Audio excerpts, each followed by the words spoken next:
Hi guys, it's me Ronan. Welcome to my channel.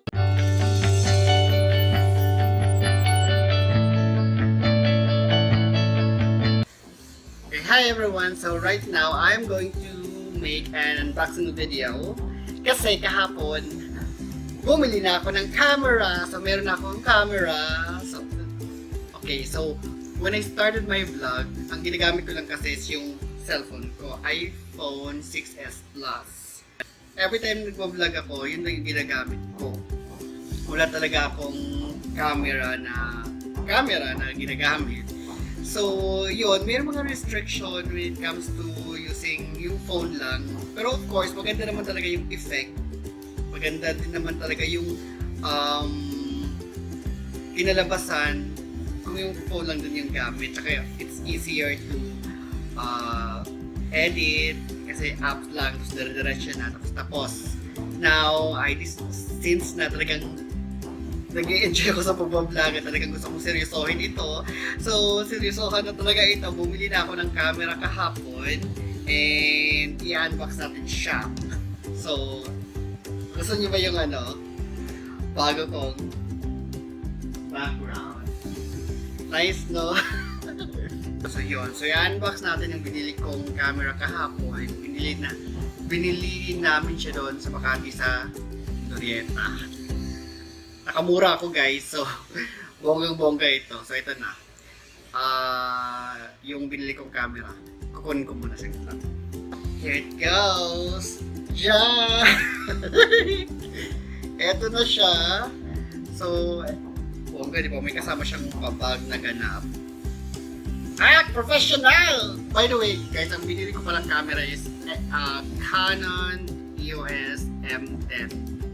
Beginners pa lang naman ako sa vlogging. Hindi naman ako talaga,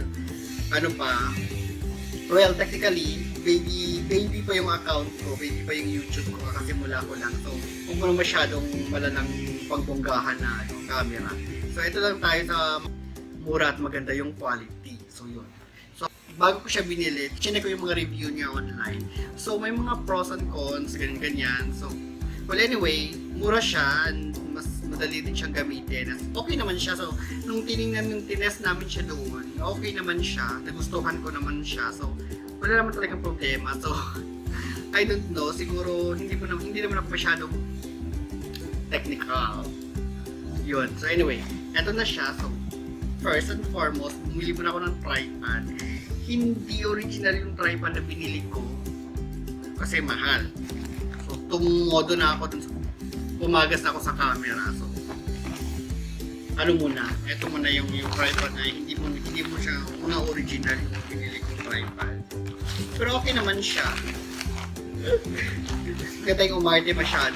So, bili mo na ako ng tripod kasi kailangan to pag nag-vlog. Kasi yung ganito ko is yung for cellphone lang, yung ginagamit ko ngayon. Hindi siya for camera. So, para at least magagamit ko siya every time na magkikinig.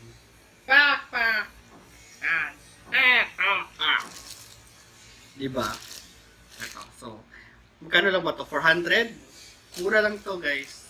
400 pesos lang to kasi hindi naman ito original. Yung original niya is nasa almost 3,000 to 2,900. Of course, bibili din ako kalaunan. But as of now, huwag muna masyadong market. So, yun. And then, bubuksan na natin siya. So, ito lang siya. Nag-canvas muna kami. Tapos yung napuntahan naming store is nag-down siya to 18,000. Tapos yung sinabi nila na kung kukunin ko siya in cash, may tatawag niya dun sa store owner kung pwede pang mababaan. So, technically, nababaan siya. 17,990, parang gano'n. Ito yung pinakamura yung namin nakita. So, if you want to know the store, just let me know. Ilalagay ko sa comment. Kung gusto nyo. Don't ask me about the technicalities kasi kinain po ako ng na to. Nung dinidemo po siya sa amin nung seller, tudala ako kasi wala akong naintindihan sa mga pagsasabi niya. Sabi ko, titingnan ko na lang sa YouTube, papanoorin ko na lang, babasahin ko na lang yung manual kasi wala akong naintindihan. Yes lang ako ng yes kasi masyadong technical. So pag-aaralan ko na lang siya na sarilihan na lang ito, DIY. So bubuksan na natin siya. Ito ayos sa ating camera. buksan natin siya para bongga. Ayan. Ito yung manual. May kasama siyang manual. By the way, yung mga kasama pala nito, of course, ang wala lang pala kasi dahil sobrang na-lesson na siya, wala siya kasamang camera bag. Pero, binigyan nila ako ng memory card. 16 gig lang naman yung memory card. Of course, ako lang yung bibili ng mas mataas pa memory card. Meron na pala siyang, ano pa ba ito? Ito yung charger niya. So, dito mo charge yung battery. May isasaksak mo yun dyan yung ito. Yan. Kasama. Isasaksak mo dyan. So, since wala pa nga akong adapter, yan. So, hindi ko siya makasya-charge. Gagamitin ko lang yung adapter ng laptop. Yan. So, yun yung kasama niya. Of course, yung battery na nasa loob na ng camera. Ay, nasa loob na pa. Hindi pala. Ito. Ito yung battery. Yun yung battery. Ito pa. Yung cable, mag-connect siya sa PC or sa laptop. Oh. Yun. So, and then yung lens. May kasama kasi siyang lens. Ito yung lens siya kasama. Ayan siya.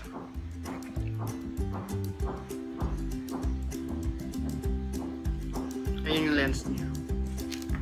And then, si camera, ito na. And this is the camera. Meron na pala siyang strap.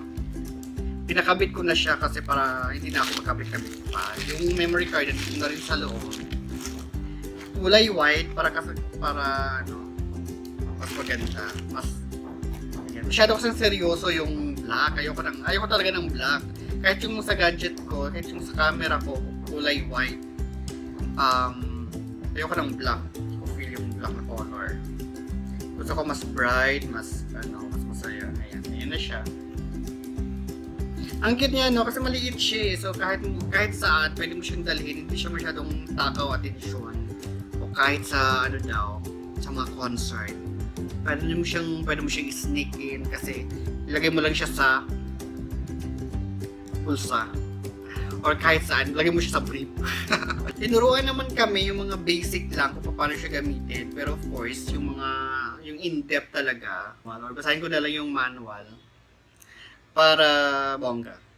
Dito pala ilalagay ng yan, yung Gorilla Pad, dito pala siya ilalagay. So, papasok muna natin yung battery. Ang maganda kasi dito guys, kasi meron siyang screen. Oh, so madali siyang mag-vlog ganyan. So of course, kailangan mo siya ng Gorilla Pad para hindi ka nakahawak na ganyan. So, hindi mahirap. Kasi kung cellphone lang, madali lang mag-vlog. Hawak mong cellphone na ganyan. Pero, pag eto, parang nakakangalay na hawakan siyang ganyan. Yan. So at least nakikita mo yung sarili mo, di ba? Yun kasi yung pinaka problema ko nung nag-iisip pa lang ako kung ano yung camera bibilhin ko.